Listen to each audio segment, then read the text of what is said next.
మనిషి ఆరోగ్యకర జీవనం గడపాలంటే క్రీడలు ఎంతో ముఖ్యమని నగరపాలక సంస్థ కమిషనర్ ఎన్ మౌర్య తెలిపారు. నగరపాలక సంస్థ పరిధిలోని సచివాలయాల్లో విధులు నిర్వహిస్తున్న సెక్రటరీల ఆధ్వర్యంలో 4 రోజుల పాటు తారక రామ స్టేడియంలో తిరుపతి సచివాలయం ఎంప్లాయీస్ క్రికెట్ ప్రీమియర్ లీగ్ను నిర్వహించారు. శనివారం సాయంత్రం నిర్వహించిన బహుమతి ప్రదానోత్సవ కార్యక్రమంలో కమిషనర్ పాల్గొని విజేతలకు కప్పును అందజేశారు.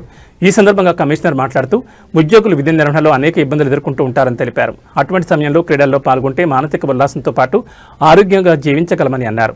మహిళలు ప్రపంచ కప్ విజేతలుగా నిలిచారన్నారు. మహిళల కోసం ప్రత్యేకంగా ప్లాన్ చేసుకుని బ్యాడ్మింటన్ వంటి క్రీడలను ఇండోర్ స్టేడియంలో నిర్వహించుకోవచ్చని తెలిపారు.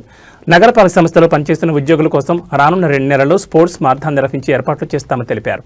శనివారం సాయంత్రం ప్లానింగ్ పైరేట్స్ మైటీ ఇంజనీర్స్ మధ్య జరిగిన మ్యాచ్లో మైటీ ఇంజనీర్స్ విజేతగా నిలిచారు.